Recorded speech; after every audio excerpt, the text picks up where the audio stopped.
स्वामी विवेकानंद। कौन हूँ मैं? मनुष्य के स्वरूप की खोज। कौन हूँ मैं? हम अभी तक व्यक्ति या मैं नहीं हैं। हम जिस व्यक्तित्व को प्राप्त करने के लिए जबरदस्त संघर्ष कर रहे हैं वह अनंत है। वही मनुष्य का प्रकृत अर्थात सच्चा स्वरूप है। एक प्राचीन भारतीय दार्शनिक ने कहा है कि आत्मा अनंत है, इसलिए आत्मा ही अविभाज्य व्यक्तित्व हो सकती है। यह आत्मा ही मनुष्य का यथार्थ मैं है। यही प्रकृत मनुष्य है। मनुष्य नाम से हम जिसको जानते हैं वह इस मैं को जगत में अभिव्यक्त करने का प्रयत्न मात्र है। स्वामी विवेकानंद। लंदन में दिया हुआ व्याख्यान। धर्म की आवश्यकता। मानव जाति के भाग निर्माण में जितनी शक्तियों ने योगदान दिया है और दे रही हैं, उन सब में धर्म के रूप में प्रकट होने वाली शक्ति से अधिक महत्वपूर्ण कोई नहीं है। सभी सामाजिक संगठनों के मूल में कहीं न कहीं यही अद्भुत शक्ति काम करती रही है तथा अब तक मानवता की विविध इकाइयों को संगठित करने वाली सर्वश्रेष्ठ प्रेरणा इसी शक्ति से प्राप्त हुई है। हम सभी जानते हैं कि धार्मिक एकता का संबंध प्रायः जातिगत, जलवायुगत तथा वंशानुगत एकता के संबंधों से भी दृढ़तर सिद्ध होता है। यह एक सर्वविदित तथ्य है कि एक ईश्वर को पूजने वाले तथा एक धर्म में विश्वास करने वाले लोग जिस दृढ़ता और शक्ति से एक दूसरे का साथ देते हैं वह एक ही वंश के लोगों की बात ही क्या, भाई भाई में भी देखने को नहीं मिलता। धर्म के प्रादुर्भाव को समझने के लिए अनेक प्रयास किए गए हैं। अब तक हमें जितने प्राचीन धर्मों का ज्ञान है वे सब एक यह दावा करते हैं कि वे सभी अलौकिक हैं, मानो उनका उद्भव मानव मस्तिष्क से नहीं बल्कि उस स्रोत से हुआ है जो उसके बाहर है। आधुनिक विद्वान दो सिद्धांतों के बारे में कुछ अंश तक सहमत हैं। एक है धर्म का आत्ममूलक सिद्धांत और दूसरा असीम की धारणा का विकासमूलक सिद्धांत। पहले सिद्धांत के अनुसार पूर्वजों की पूजा से ही धार्मिक भावना का विकास हुआ। दूसरे के अनुसार प्राकृतिक शक्तियों को व्यक्तिगत स्वरूप देने से धर्म का प्रारंभ हुआ। मनुष्य अपने दिवंगत संबंधियों की स्मृति सजीव रखना चाहता है और सोचता है कि यद्यपि उनके शरीर नष्ट हो चुके फिर भी वे जीवित हैं। इसी विश्वास पर वह उनके लिए खाद्य पदार्थ रखना तथा एक अर्थ में उनकी पूजा करना चाहता है। मनुष्य की इसी भावना से धर्म का विकास हुआ। मिस्र, बेबीलोन, चीन तथा अमेरिका आदि के प्राचीन धर्मों के अध्ययन से ऐसे स्पष्ट चिन्हों का पता चलता है जिनके आधार पर कहा जा सकता है कि पितर पूजा से ही धर्म का आविर्भाव हुआ है। प्राचीन मिस्रवादियों की आत्मा संबंधी धारणा द्वैतमूलक थी। उनका विश्वास था कि प्रत्येक मानव शरीर के भीतर एक और जीव रहता है जो शरीर के ही समरूप होता है और मनुष्य के मर जाने पर भी उसका यह प्रतिरूप शरीर जीवित रहता है। किंतु यह प्रतिरूप शरीर तभी तक जीवित रहता है जब तक मृत शरीर सुरक्षित रहता है। इसी कारण हम मिस्रवासियों में मृत शरीर को सुरक्षित रखने की प्रथा पाते हैं और इसी के लिए उन्होंने विशाल पिरामिडों का निर्माण किया जिसमें मृत शरीर को सुरक्षित ढंग से रखा जा सके। उनकी धारणा थी कि अगर इस शरीर को किसी तरह की क्षति पहुंची तो उस प्रतिरूप शरीर को ठीक वैसी ही क्षति पहुंचेगी। यह स्पष्टता पितर पूजा है। बेबीलोन के प्राचीन निवासियों में भी प्रतिरूप शरीर की ऐसी ही धारणा देखने को मिलती है, यद्यपि वे कुछ अंश में इससे भिन्न हैं। वे मानते हैं कि प्रतिरूप शरीर में स्नेह का भाव नहीं रह जाता। उनकी प्रेत आत्मा भोजन और पेय तथा अन्य सहायताओं के लिए जीवित लोगों को आतंकित करती है। अपने बच्चों तथा पत्नी तक के लिए उनमें कोई प्रेम नहीं रहता। प्राचीन हिंदुओं में भी इस पितर पूजा के उदाहरण देखने को मिलते हैं। चीन वालों के संबंध में भी ऐसा ही कहा जा सकता है कि उनके धर्म का आधार पितर पूजा ही है और यह अब भी समस्त देश के कोने कोने में परिव्याप्त है। वस्तुतः चीन में यदि कोई धर्म प्रचलित माना जा सकता है तो वह केवल यही है। इस तरह ऐसा प्रतीत होता है कि धर्म को पितर पूजा से विकसित मानने वालों का आधार काफ़ी सुदृढ़ है, किंतु कुछ ऐसे भी विद्वान हैं जो प्राचीन आर्य साहित्य के आधार पर सिद्ध करते हैं कि धर्म का आविर्भाव प्रकृति की पूजा से हुआ। यद्यपि भारत में पितर पूजा के उदाहरण सर्वत्र ही देखने को मिलते हैं, तथापि प्राचीन ग्रंथों में इसकी किंचित चर्चा भी नहीं मिलती। आर्य जाति के सबसे प्राचीन ग्रंथ ऋग्वेद संहिता में इसका कोई उल्लेख नहीं है। आधुनिक विद्वान उसमें प्रकृति पूजा के ही चिन्ह पाते हैं, जो प्रस्तुत दृश्य के परे हैं। उसकी एक झांकी पाने के लिए मानव मन आकुल प्रतीत होता है। ऊंचा, संध्या, चक्रवात, प्रकृति की विशाल और विराट शक्तियाँ, उसका सौंदर्य, इन सब ने मानव मन के ऊपर ऐसा प्रभाव डाला कि वह इन सब के परे जाने की और उनको समझ सकने की आकांक्षा करने लगा। इस प्रयास में मनुष्य ने इन दृश्यों में आत्मा तथा शरीर की प्रतिष्ठा की। उसने उसमें व्यक्तित्व गुणों का आरोपण करना शुरू किया, जो कभी सुंदर और कभी इंद्रियातीत होते थे। उनको समझने के हर प्रयास में उन्हें व्यक्ति रूप दिया गया या नहीं दिया गया, किंतु उनका अंत उनको अमूर्त कर देने में ही हुआ। ठीक ऐसी ही बात प्राचीन यूनानियों के संबंध में भी हुई। उनके तो संपूर्ण प्राणोव्याख्यान अमूर्त प्रकृति पूजा ही है, और ऐसा ही प्राचीन जर्मनी तथा स्कैंडिनेविया के निवासियों एवं शेष सभी आर्य जातियों के बारे में भी कहा जा सकता है। इस तरह प्रकृति की शक्तियों का मानवीकरण करने में धर्म का आदि स्रोत मानने वालों का भी पक्ष काफ़ी प्रबल हो जाता है। यद्यपि ये दोनों सिद्धांत परस्पर विरोधी लगते हैं, किंतु उनका समन्वय एक तीसरे आधार पर किया जा सकता है, जो मेरी समझ में धर्म का वास्तविक बीज है और जिसे मैं इंद्रियों की सीमा का अतिक्रमण करने के लिए संघर्ष मानता हूँ। एक ओर मनुष्य अपने पितरों की आत्माओं की खोज करता है, मृतकों की प्रेत आत्माओं को ढूंढता है, अर्थात शरीर के विनष्ट हो जाने पर भी वह जानना चाहता है कि उसके बाद क्या होता है।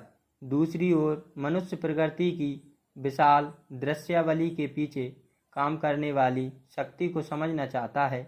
इन दोनों ही स्थितियों में इनका तो निश्चित है कि मनुष्य इंद्रियों की सीमा के बाहर जाना चाहता है। वह इंद्रियों से ही संतुष्ट नहीं है, वह इनसे परे भी जाना चाहता है। इस व्याख्या को रहस्यात्मक रूप देने की आवश्यकता नहीं। मुझे तो यह बिल्कुल स्वाभाविक लगता है कि धर्म की पहली झांकी स्वप्न में मिली होगी। मनुष्य अमृता की कल्पना स्वप्न के आधार पर कर सकता है। कैसी अद्भुत है स्वप्न की अवस्था। हम जानते हैं कि बच्चे तथा कोरे मस्तिष्क वाले लोग स्वप्न और जागृत स्थिति में कोई भेद नहीं कर पाते। उनके लिए साधारण तर्क के रूप में इससे अधिक और क्या स्वाभाविक हो सकता है कि स्वप्न अवस्था में भी जब शरीर प्राह मृत सा हो जाता है, तब भी मन के सारे जटिल क्रियाकलाप चलते रहते हैं। अतः इसमें क्या आश्चर्य यदि मनुष्य हठाते है निष्कर्ष निकाल ले कि इस शरीर के विनष्ट हो जाने पर इसकी क्रियाएं जारी रहेंगी। मेरे विचार से अलौकिकता की इससे अधिक स्वाभाविक व्याख्या और कोई नहीं हो सकती, और स्वप्न पर आधारित इस धारणा को क्रमशः विकसित करता हुआ मनुष्य ऊंचे से ऊंचे विचारों तक पहुंच सका होगा। हाँ, यह भी अवश्य ही सत्य है कि समझ पाकर अधिकांश लोगों ने यह अनुभव किया कि ये स्वप्न हमारी जागृत अवस्था में सत्य सिद्ध नहीं होते, और स्वप्न अवस्था में मनुष्य का कोई नया अस्तित्व नहीं हो जाता, बल्कि वह जागृत अवस्था के अनुभवों का ही स्मरण करता है। किंतु तब तक इस दिशा में अन्वेषण आरंभ हो गया था और अन्वेषण की धारा अंतर्मुखी हो गई और मनुष्य ने अपने अंदर अधिक गंभीरता से मन की विभिन्न अवस्थाओं का अन्वेषण करते करते जागृत अवस्था और स्वप्न अवस्था से भी परे कई अन्य अवस्थाओं का आविष्कार किया। संसार के सभी संगठित धर्मों में इन अवस्थाओं की चर्चा परमानंद या अंत स्फूर्ति के रूप में मिलती है। सभी संगठित धर्मों में ऐसा माना जाता है कि उनके संस्थापक पैगंबर एवं संदेश वाहकों ने मन की इन अवस्थाओं में प्रवेश किया था और इनमें उन्हें एक ऐसी नवीन तत्वमाला का साक्षात्कार हुआ था जो आध्यात्मिक जगत में संबंध है। उन अवस्थाओं में उन महापुरुषों को जो अनुभव हुए वे हमारे जागृत अवस्था के अनुभवों से कहीं अधिक ठोस साबित हुए। उदाहरण के लिए तुम ब्राह्मण धर्म को ले लो। ऐसा कहा जाता है कि वेद ऋषियों द्वारा रचित है। ये ऋषि ऐसे संत थे जिन्हें विशिष्ट तत्वों का अनुभव हुआ था। संस्कृत शब्द ऋषि की ठीक परिभाषा है मंत्रों का दृष्टा। ये मंत्र वेदों की ऋचाओं के भाव हैं। इन ऋषियों ने यह घोषित किया कि उन्होंने कुछ विशिष्ट तत्वों का साक्षात्कार अनुभव किया है। अगर अनुभव शब्द को इंद्रियातीत विषय में प्रयोग करना ठीक है तो और तब उन्होंने अपने अनुभवों को लिपिबद्ध किया। हम देखते हैं कि यहूदियों और ईसाइयों में भी इसी सत्य का उद्घोष हुआ था। दक्षिण संप्रदाय के प्रतिनिधि बौद्धों का जहाँ तक प्रश्न है, इस सिद्धांत को अपवाद रूप में लिया जा सकता है। यह पूछा जा सकता है कि यदि बौद्ध लोग ईश्वर या आत्मा में विश्वास नहीं करते तो यह कैसे माना जा सकता है कि उनका धर्म भी किसी अंतर्दृष्टीय स्तर पर आधारित है।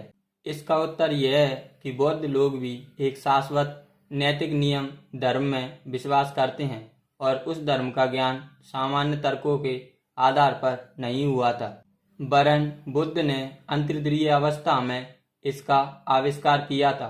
तुम लोगों में से जिन्होंने बुद्ध के जीवन चरित्र का अध्ययन किया है, चाहे वह एशिया की ज्योति जैसी ललित कविताओं के माध्यम से संक्षिप्त रूप में ही क्यों न हो, उन्हें याद होगा कि बुद्ध को अस्वस्थ वृक्ष के तले बैठा हुआ दिखाया गया है, जहां उन्हें निर्विकल्प अवस्था की प्राप्ति हुई है।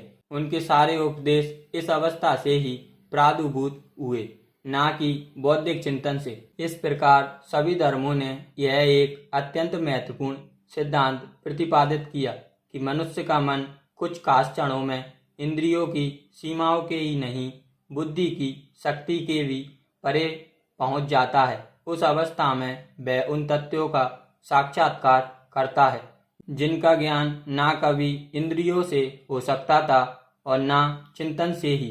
ये तत्व ही संसार के सभी धर्मों के आधार हैं। निश्चित ही हमें इन तथ्यों में संदेह करने और उन्हें बुद्धि की कसौटी पर कसने का अधिकार है। पर संसार के सभी वर्तमान धर्मों का दावा है कि मन को ऐसी कुछ अद्भुत शक्तियां प्राप्त हैं जिनसे वह इंद्रिय तथा बौद्धिक अवस्था का अतिक्रमण कर जाता है और उसकी इस शक्ति को वे तत्व के रूप में मानते हैं।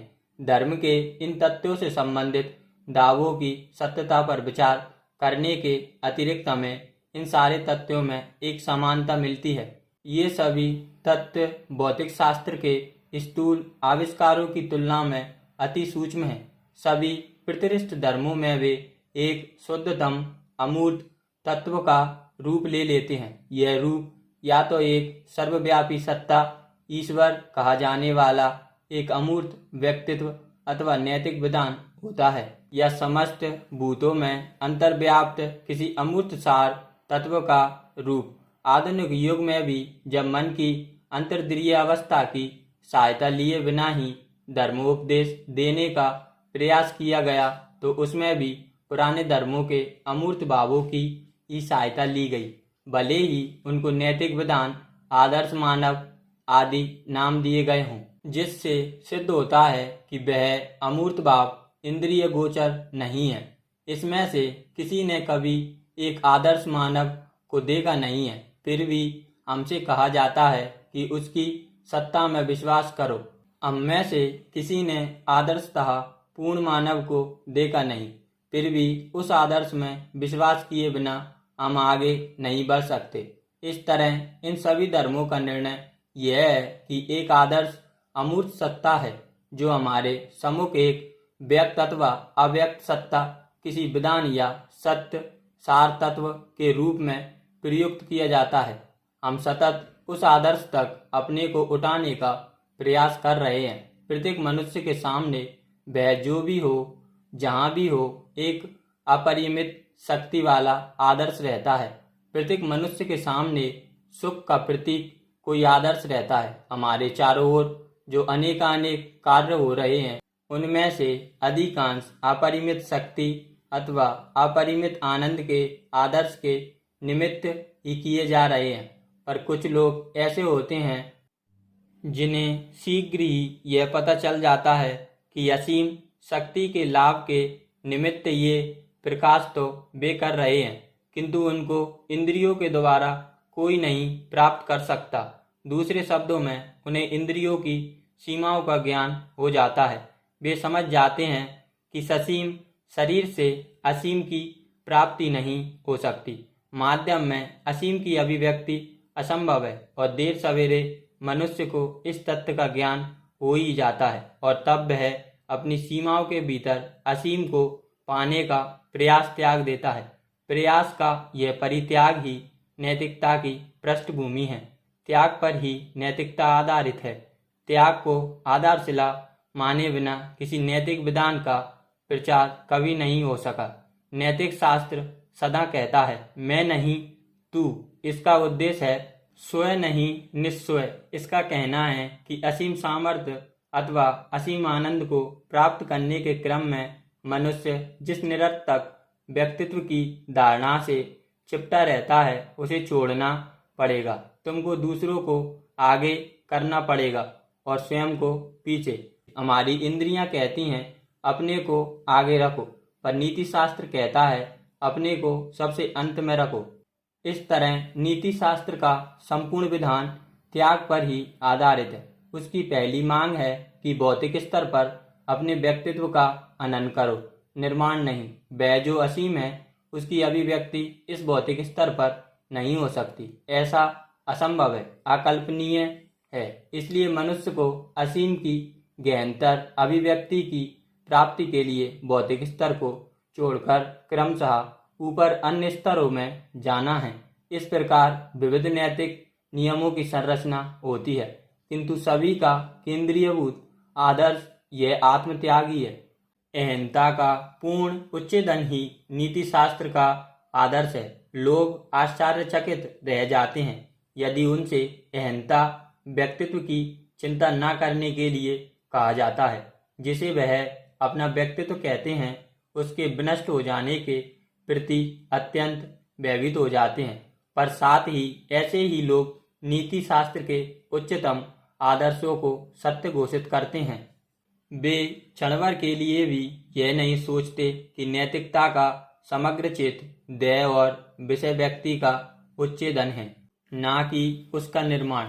उपयोगितावाद मनुष्य के नैतिक संबंधों की व्याख्या नहीं कर सकता, क्योंकि पहली बात तो यह है कि उपयोगिता के आधार पर हम किसी भी नैतिक नियम पर नहीं पहुंच सकते। कोई भी नीति शास्त्र तब तक नहीं टिक सकता जब तक उसके नियमों का आधार अलौकिकता ना हो, या जैसा मैं कहना अधिक ठीक समझता हूँ, जब तक उसके नियम अतीन्द्रिय ज्ञान पर आधारित ना हो। असीम के प्रति संग्राम के बिना कोई आदर्श नहीं हो सकता। ऐसा कोई भी सिद्धांत नैतिक नियमों की व्याख्या नहीं कर सकता जो मनुष्य को सामाजिक स्तर तक ही सीमित रखना चाहता हो। उपयोगितावादी हम में से असीम अंतर्दृश्य गंतव्य स्थल के प्रति संग्राम का त्याग चाहते हैं, क्योंकि अंतर्दृश्यता अव्यावहारिक है, निरर्थक है। पर साथ ही वे यह भी कहते हैं कि नैतिक नियमों का पालन करो, समाज का कल्याण करो। आखिर हम क्यों किसी का कल्याण करें? भलाई करने की बात तो गौण है, प्रधान तो है एक आदर्श। नीति शास्त्र स्वयं साध्य नहीं है, प्रत्युत साध्य को पाने का साधन है। यदि उद्देश्य नहीं है तो हम क्यों नैतिक बने? हम क्यों दूसरों की भलाई करें? क्यों हम लोगों को सताएं नहीं? अगर आनंद ही मानव जीवन का चरम उद्देश्य है तो क्यों ना मैं दूसरों को कष्ट पहुंचाकर भी स्वयं सुखी रहूं? ऐसा करने से मुझे रोकता कौन है? दूसरी बात यह है कि उपयोगिता का आधार अत्यंत संकीर्ण है। सारे प्रचलित सामाजिक नियमों की रचना तो समाज की तत्कालीन स्थिति को दृष्टि में रखकर की गई है, किंतु उपयोगितावादियों को यह सोचने का क्या अधिकार है कि यह समाज शाश्वत है? कभी ऐसा भी समय था जब समाज नहीं था, और ऐसा भी समय आएगा जब यह नहीं रहेगा। यह तो शायद मनुष्य की प्रगति के क्रम में एक ऐसा स्थल है जिससे होकर उसे विकास के उच्चतर स्तरों तक जाना है, और इस तरह कोई भी नियम जो मात्र समाज पर आधारित है शाश्वत नहीं हो सकता, मानव प्रगति को पूर्ण रूपेण आच्छादित नहीं कर सकता। अधिक से अधिक यह उपयोगितावादी नियम समाज की वर्तमान स्थिति में काम कर सकता है, इसके आगे इसकी कोई उपयोगिता नहीं रह जाती। किंतु धर्म तथा आध्यात्मिकता पर आधारित नीति शास्त्र का क्षेत्र असीम मनुष्य है। वह व्यक्ति को लेता है पर उसके संबंध असीम है। वह समाज को भी लेता है क्योंकि समाज व्यक्तियों के समूह का ही नाम है। इसलिए जिस प्रकार यह नियम व्यक्ति और उसके शाश्वत संबंधों पर लागू होता है, ठीक उसी प्रकार समाज पर भी लागू होता है। समाज की स्थिति या दशा किसी समय विशेष में जो भी हो, इस तरह हम देखते हैं कि मनुष्य को सदैव आध्यात्मिक धर्म की आवश्यकता पड़ती रहेगी। वह हमेशा भौतिक जगत में ही लिप्त नहीं रह सकता, वह उसे कितना भी आनंददायक क्यों न लगे। ऐसा कहा जाता है कि अधिक आध्यात्मिक होने पर सांसारिक व्यवहारों में कठिनाइयां हो सकती हैं। कन्फ्यूशस के युग में भी कहा गया था कि पहले हम इस संसार की चिंता करें और जब इससे छुट्टी मिले तो दूसरे लोगों की चर्चा करें। इस लोक की चिंता करना बड़ा अच्छा है, पर अगर अधिक आध्यात्मिकता से हमारे लोकाचार में थोड़ी गड़बड़ी होती है तो सांसारिकता पर अत्यधिक ध्यान देने से तो ये लोक और परलोक दोनों बिगड़ जाएंगे। सांसारिकता हमें पूर्णतः भौतिकतावादी बनाकर छोड़ेगी। मनुष्य का उद्देश्य प्रगति नहीं है, वरन कुछ उससे ऊपर की वस्तु है। मनुष्य तभी तक मनुष्य कहा जा सकता है जब तक वह प्रकृति से ऊपर उठने के लिए संघर्ष करता है, और यह प्रकृति बाह्य तथा आंतरिक दोनों है। इस प्रकृति के भीतर केवल वे ही नियम नहीं है जिनसे हमारे शरीर तथा उसके बाहर के परमाणु नियंत्रित होते हैं, वरन ऐसे सूक्ष्म नियम भी हैं जो वस्तुतः ब्रह्म प्रकृति को संचालित करने वाली अंतःस्थ प्रकृति का नियमन करते हैं। ब्रह्म प्रकृति को जीत लेना कितना अच्छा है, कितना भव्य है, पर उससे असंख्य गुना अच्छा और भव्य है अभ्यंतर प्रकृति पर विजय पाना। ग्रहों और नक्षत्रों का नियंत्रित करने वाले नियमों को जान लेना बहुत अच्छा और गरिमामय है, परंतु उससे अनंत गुना अच्छा और भव्य है उन नियमों को जानना जिससे मनुष्य के मनोवेग, भावनाएं और इच्छा नियंत्रित होती हैं। इस आंतरिक मनुष्य पर विजय पाना मानव मन की जटिल सूक्ष्म क्रियाओं के रहस्य को समझना पूर्णतः धर्म के अंतर्गत आता है। मनुष्य का स्वभाव साधारण मनुष्य स्वभाव है कि वह बहुत भौतिक तथ्यों का अवलोकन करना चाहता है। साधारण मनुष्य किसी सूक्ष्म वस्तु को नहीं समझ सकता। ठीक ही कहा गया है कि संसार तो उस सिंह का आदर करता है जो हजारों मेमनों का वध करता है। लोगों को यह समझने का अवकाश कहाँ है कि सिंह ही इस क्षणिक विजय का अर्थ है। हजारों मेमनों की मृत्यु इसका कारण यह है कि मनुष्य शारीरिक शक्ति की अभिव्यक्ति से प्रसन्न होता है। मानव जाति का यही सामान्य स्वभाव है। वह वस्तुओं को ही लोग समझ सकते हैं, उन्हीं में उन्हें आनंद भी मिलता है। पर हर समाज में कुछ ऐसे लोग मिलते ही हैं जिन्हें इंद्रिय विषयक वस्तुओं में कोई आनंद नहीं मिलता। वे इनसे ऊपर उठना चाहते हैं और यथा कदा सूक्ष्मतर तत्वों की झांकी पाकर उन्हें ही पाने के लिए सदा प्रयत्नशील रहते हैं। और जब हम विश्व इतिहास का मनन करते हैं तो पाते हैं कि जब जब किसी राष्ट्र में ऐसे लोगों की संख्या में वृद्धि हुई तब तब उस राष्ट्र का अभ्युदय हुआ, तथा जब भूमा या असीम की खोज उसे उपयोगितावादी कितनी ही अंतहीन कहे समाप्त हो जाती है तो उस राष्ट्र का पतन होने लगता है। तात्पर्य यह है कि आध्यात्मिकता ही किसी भी राष्ट्र की शक्ति का प्रधान स्रोत है। जिस दिन से इसका ह्रास और भौतिकता का उत्थान होने लगता है उसी दिन से उस राष्ट्र की मृत्यु प्रारंभ हो जाती है। इस तरह धर्म से ठोस सत्यों और तथ्यों को पाने के अतिरिक्त उससे मिलने वाली सांत्वना के अतिरिक्त एक विशुद्ध विज्ञान और एक अध्ययन के रूप में वह मानव मन के लिए सर्वोत्कृष्ट और स्वस्थतम व्यायाम है। असीम की खोज करना, असीम को पाने के लिए उद्यम करना, इंद्रियों, मानव भौतिक द्रव्यों की सीमाओं से परे जाकर एक आध्यात्मिक मानव के रूप में विकसित होना, इन सारी चीजों के लिए दिन रात जो प्रयत्न किया जाता है वह अपने आप में ही मनुष्य के सभी प्रयत्नों में उदात्तम और परम गौरवशाली है। कुछ ऐसे व्यक्ति मिलेंगे जिन्हें भोजन में ही परम सुख मिलता है। हमें कोई अधिकार नहीं है कि हम उन्हें वैसा करने से मना करें। फिर कुछ ऐसे भी व्यक्ति मिलेंगे जिन्हें विशिष्ट वस्तुओं के स्वामित्व में आनंद मिलता है और हमें कोई अधिकार नहीं है कि हम कहें कि उन्हें वैसा नहीं करना चाहिए। पर किसी को आध्यात्मिक चिंतन में ही परमानंद मिलता है तो उसे मना करने का भी किसी को कोई अधिकार नहीं है। जो प्राणी जितना ही निम्न स्तर का हो उसे इंद्रिय जनित सुखों में उतना ही आनंद मिलेगा। बहुत कम मनुष्य ऐसे मिलेंगे जिन्हें भोजन करते समय वैसा ही उल्लास होता है जैसा किसी कुत्ते या भेड़िया को। किंतु याद रखें कि कुत्ते और भेड़ियों के सारे सुख इंद्रियों तक ही सीमित है। निम्न कोटि के मनुष्यों को इंद्रिय जनित सुखों में ही आनंद मिलता है, किंतु जो लोग सुसंस्कृत एवं सुशिक्षित हैं उन्हें चिंतन, दर्शन, कला और विज्ञान में आनंद मिलता है। आध्यात्मिकता उससे भी उच्चतर स्तर की है। विषय के असीम होने के कारण वह स्तर उच्चतम है और जो इसे हृदयगम कर सकते हैं उनके लिए उस स्तर का आनंद सर्वोत्तम है।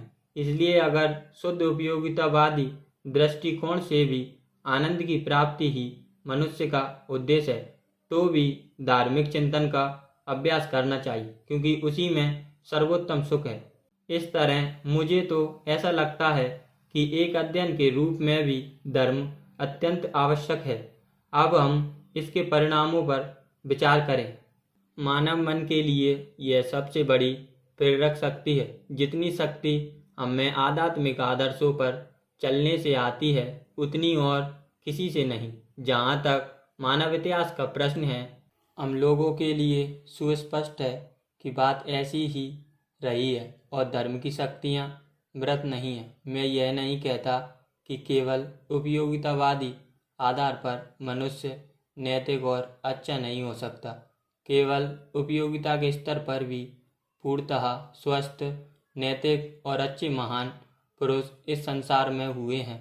किंतु वैसे संसार को हिला देने वाले लोग जो मानो विश्व में एक महान चुंबकीय आकर्षण ला देते हैं, जिनकी आत्मा सैकड़ों और हजारों में कार्यशील है, जिनका जीवन आध्यात्मिक अग्नि से दूसरों को प्रज्वलित कर देता है, सदा आध्यात्मिकता की पृष्ठभूमि से ही अभिभूत होते हैं। उनकी प्रेरक शक्ति का स्रोत सदा ही धर्म रहा है, जो असीम शक्ति प्रत्येक मनुष्य का स्वभाव तथा जन्मसिद्ध अधिकार है।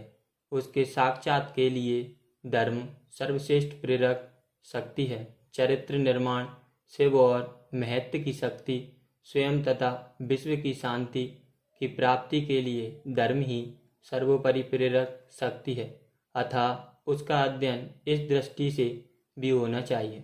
धर्म का अध्ययन अब पहले की अपेक्षा अधिक व्यापक आधार पर होना चाहिए। धर्म संबंधी सभी संकीर्ण, सीमित, विवादास्पद धारणाओं को नष्ट होना चाहिए। संप्रदाय, जाति या राष्ट्र की भावना पर आधारित सारे धर्मों का परित्याग करना होगा। हर जाति या राष्ट्र का अपना अपना अलग ईश्वर मानना और दूसरों को भ्रांत कहना एक अंधविश्वास है। उसे अतीत की वस्तु हो जाना चाहिए। ऐसे सारे विचारों से मुक्ति पाना होगा। जैसे जैसे मानव मन का विकास होता है, वैसे वैसे आध्यात्मिक सोपान भी विस्तृत होते जाते हैं। वह समय तो आ ही गया है, अब कोई व्यक्ति पृथ्वी के किसी कोने में कोई बात कहे और सारे विश्व में वह गूंज उठे। मात्र भौतिक साधनों से हमने संपूर्ण जगत को एक बना डाला। इसलिए स्वभावतः ही आने वाले धर्म को विश्वव्यापी होना पड़ेगा।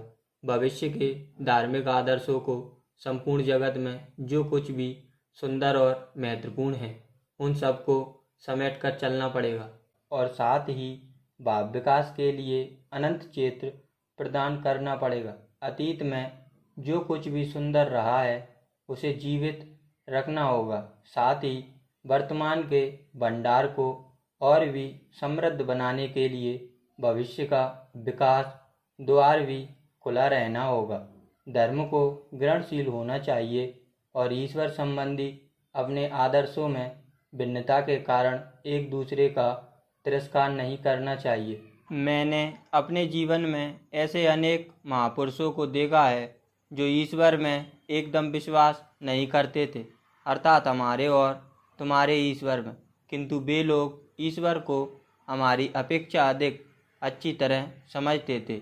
ईश्वर संबंधी सभी सिद्धांत सगुण, निर्गुण, अनंत, नैतिक, नियम अथवा आदर्श मानव धर्म की परिभाषा के अंतर्गत आने चाहिए और जब धर्म इतने उदार बन जाएंगे तब उनकी कल्याणकारिणी शक्ति 100 गुनी अधिक हो जाएगी। धर्मों में अद्भुत शक्ति है, पर इनकी सक्रियताओं के कारण इनसे कल्याण की अपेक्षा अधिक हानि ही हुई है। यहाँ तक कि आज भी हम बहुत से संप्रदाय और समाज पाते हैं जो प्रायः समाज आदर्श के अनुगामी होते हुए भी परस्पर लड़ रहे हैं। इसका कारण यह है कि एक संप्रदाय आदर्शों को दूसरे के समान हूबहू प्रतिपादित नहीं करना चाहता, अतः धर्म के उदार होने की नितांत आवश्यकता है। धार्मिक विचारों को विस्तृत, विश्वव्यापक और असीम होना ही पड़ेगा और तभी हम धर्म का पूर्ण रूप प्राप्त करेंगे, क्योंकि धर्म की शक्तियों की वास्तविकता अभिव्यक्ति तो बस अब शुरू हुई है। लोग कहते हैं धर्म मर रहा है, आध्यात्मिकता का ह्रास हो रहा है, पर मुझे तो लगता है कि अभी अभी ये पनपने लगे हैं। एक सुसंस्कृत एवं उदार धर्म की शक्ति अभी ही तो संपूर्ण मानव जीवन में प्रवेश करने जा रही है। जब तक धर्म कुछ इने गिने पंडे पदारियों के हाथ में रहा, तब तक इसका दायरा मंदिर, मस्जिद, गिरजाघर और धर्म ग्रंथों तथा धार्मिक नियमों, अनुष्ठानों और ब्रह्मचारों तक सीमित रहा। पर जब हम अर्थात आध्यात्मिक और विश्वव्यापक धरातल पर आ पहुँचेंगे, तब और तभी धर्म यथार्थ हो उठेगा, सजीव हो उठेगा, हमारे जीवन का अंग बन जाएगा, हमारी अर्गति में रहेगा, समाज के रोम रोम में समा जाएगा और तब इसकी सेवात्मक शक्ति पहले कभी की अपेक्षा अनंत गुनी अधिक हो जाएगी। आज आवश्यकता इस बात की है कि सभी तरह के धर्म परस्पर बंधुत्व का भाव रखें, क्योंकि अगर उन्हें जीना है तो साथ साथ और मरना है तो साथ साथ।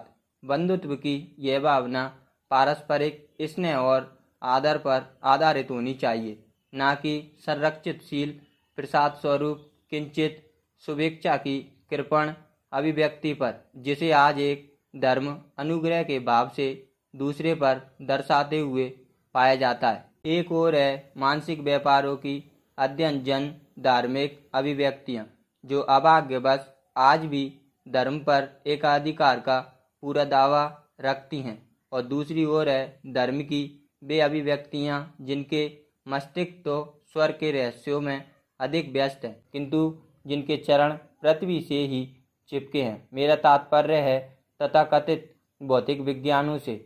अब इन दोनों के मध्य इस बंधुत्व की भावना की सर्वोपरि आवश्यकता है। इस सामंजस्य को लाने के लिए दोनों को ही आदान प्रदान करना पड़ेगा, त्याग करना पड़ेगा। यही नहीं, कुछ दुखद बातों को भी सहन करना पड़ेगा, पर इसी त्याग के परिणाम स्वरूप प्रत्येक व्यक्ति और भी निखर उठेगा और सत्य के संधान में अपने को और भी आगे पाएगा। अंत में देश काल की सीमाओं में बद्ध ज्ञान का महामिलन उस ज्ञान से होगा जो इन दोनों से परे है, जो मन तथा इंद्रियों की पहुँच से परे है, जो निरपेक्ष है, असीम है और अद्वितीय है।